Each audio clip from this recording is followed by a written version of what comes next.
देखिए, जैसा कि सरगम ने कहा कि शनि से बहुत सारे अच्छे और बुरे योग बनते हैं, लेकिन शनि का विष योग सबसे ज्यादा नकारात्मक है।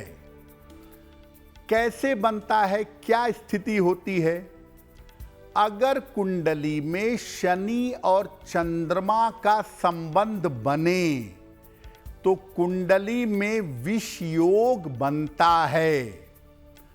चंद्रमा बड़ा कोमल, बड़ा सॉफ्ट प्लेनेट है और बहुत जल्दी नकारात्मकता, निगेटिविटी ग्रहण कर लेता है।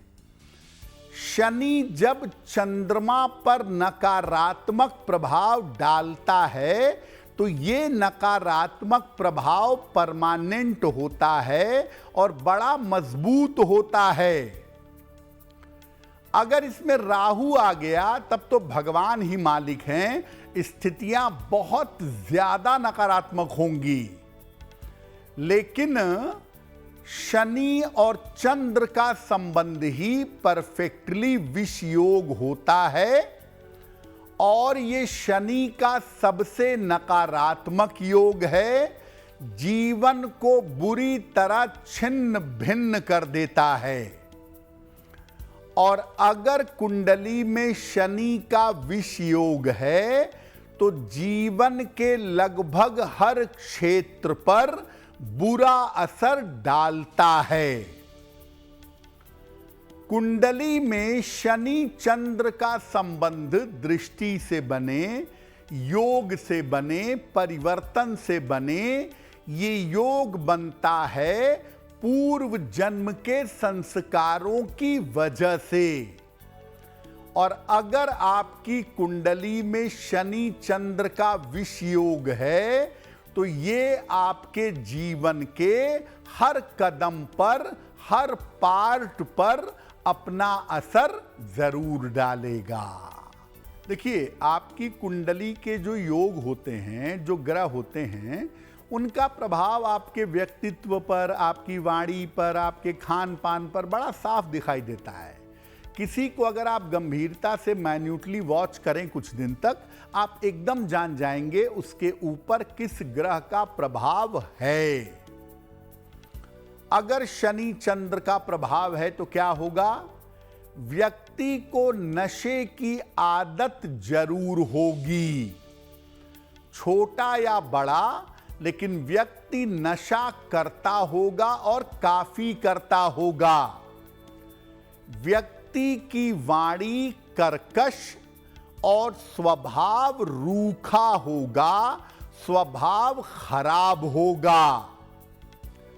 और ऐसे लोगों को जिनकी कुंडली में शनि चंद्र का संबंध है, वो भीड़ में भी अकेले रहते हैं। पूरा परिवार है, दोस्त हैं, यार हैं, सोसाइटी है, लेकिन उनको अकेलापन अनुभव होता है क्योंकि ये संयोग आइसोलेशन पैदा करवाता है। शनि चंद्र वालों को विचित्र तरह की रहस्यमयी बीमारियां हो जाती हैं। आमतौर पर कैंसर की प्रॉब्लम होने की संभावना काफी होती है या शरीर में गांठ होने की संभावना काफी होती है। शनि चंद्र वाले जीवन में जल्दी सफलता पाने के लिए तंत्र मंत्र, जादू टोना और क्षुद्र विद्याओं की तरफ झुक जाते हैं। अक्सर जल्दी सफलता पाने के लिए उल्टे सीधे तरीकों का, उल्टे सीधे सहारों का प्रयोग करने लगते हैं।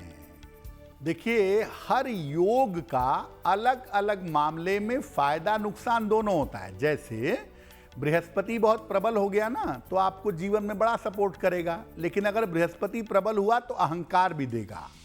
तो बेसिकली हर ग्रह के, हर योग के प्लस माइनस होते हैं। विष योग के भी लाभ होते हैं। क्या होते हैं? देखिए, विष योग होने पर ऐसा देखा गया है कि व्यक्ति के पास रहस्यमयी शक्तियां आ सकती हैं। अगर कुंडली में विष योग है, आप साधना बहुत करते हैं, मेडिटेशन बहुत करते हैं, तो आपके पास रहस्यमयी शक्तियां आ सकती हैं। जिनकी कुंडली में विष योग होता है, उन्हें भविष्य में घटने वाली घटनाओं का पूर्वानुमान हो जाता है। अतीन्द्रिय क्षमता, इंट्यूटिव पावर बढ़ जाती है। और ये सही दिशा अगर इनको मिले तो ये योग व्यक्ति को हाई क्लास का आध्यात्मिक व्यक्ति, स्पिरिचुअल व्यक्ति बना देता है। शनि चंद्र वालों के अंदर वैराग्य बहुत जल्दी आता है और बहुत जल्दी सही गाइडलाइन मिलने पर ईश्वर के मार्ग पर चलने लगते हैं। अगर आपकी कुंडली में शनि चंद्र है, आप सफलता नहीं पा रहे हैं, विदेश चले जाइए, या जहां आपका नेटिव प्लेस है, जन्म स्थान है, वहां से दूर चले जाइए। नेटिव प्लेस से अगर आप दूर जाएं या विदेश जाएं तो आप बहुत सफलता पाएंगे। और शनि चंद्र वाले ये जान लें कि उनकी सबसे बड़ी ताकत है कि उनके अंदर आध्यात्मिक शक्ति बहुत होती है। अगर वो अपनी आध्यात्मिक शक्ति का इस्तेमाल करें, नेटिव प्लेस से दूर जाएं, अपने गुरु की शरण में रहें, तो यही शनि चंद्र का विष योग उनको बहुत ऊंचाई पर पहुंचा सकता है। देखिए, अगर विष योग कुंडली में है और आपके लिए मुश्किलें पैदा कर रहा है, तो आपको सरल उपाय बताते हैं जिनको करने से विष योग का प्रभाव थोड़ा कम होगा। रोज सवेरे सूर्य भगवान को जल अर्पित करिए, और अगर उगते हुए सूर्य देव को जल देंगे तो बहुत बेहतर होगा।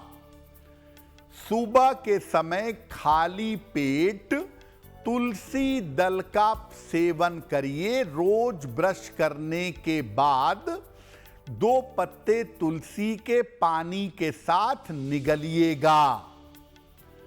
सुबह और शाम एक बार रुद्राष्टक का पाठ करिएगा। नमामि शमीशान निर्वाण रूपम विभुम व्यापकम ब्रह्म वेद स्वरूपम। इसका सुबह शाम पाठ करिए या अपने मोबाइल पर लगा करके सुनिए। महीने में 2 एकादशी आती है, एकादशी का उपवास जरूर रखिएगा। और एक रुद्राक्ष की माला शिवलिंग से स्पर्श कराकर गले में पहनिए। सावन का पावन महीना आ रहा है, सावन में रुद्राक्ष पहन लीजिएगा। विष योग को दूर करने के लिए सबसे अचूक उपाय है गहरा मेडिटेशन, गहरा ध्यान। क्योंकि चंद्रमा और शनि इसमें इन्वॉल्व हैं।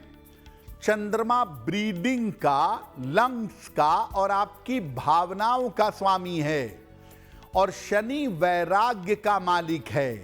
तो जब आप सुबह शाम अपने गुरु से, आचार्य से सीख करके मेडिटेट करेंगे, ध्यान करेंगे, तो बहुत जल्दी विष योग का प्रभाव कम होगा।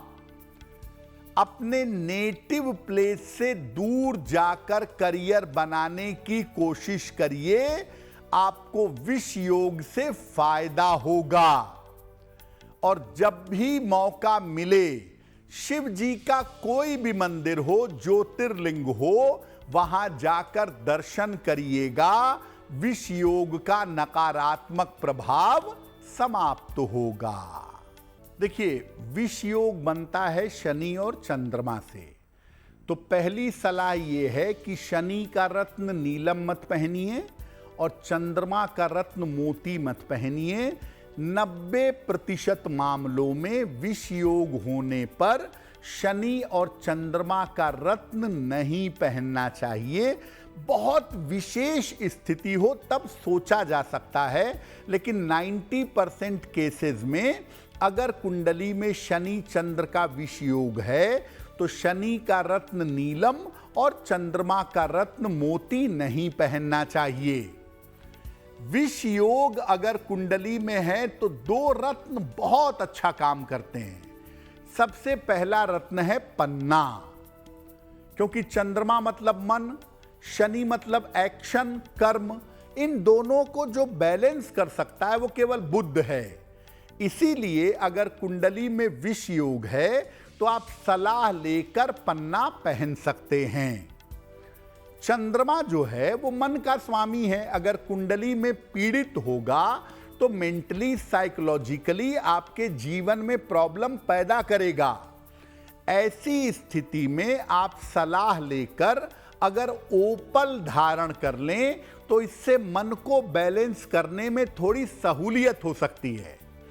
तो अगर विष योग की वजह से आपको हमेशा अकेलापन महसूस होता है, आपको लगता है कि जीवन में कोई आपके साथ नहीं है, आप अकेले हैं, कोई सपोर्ट नहीं है, आइसोलेशन फील हो रहा है, तब आप ओपल सलाह लेकर पहनिए। जीवन में थोड़ी आनंद की स्थिति आएगी, जीवन थोड़ा वाइब्रेंट होगा, आइसोलेशन आपका कम हो जाएगा। अगर आप मुझसे जुड़ करके अपनी समस्याओं का समाधान चाहते हैं और चाहते हैं कि आपकी समस्याओं को ज्योतिष के माध्यम से सुलझाया जाए तो आप हमसे संपर्क कर सकते हैं, जुड़ सकते हैं एस्ट्रो तक पर।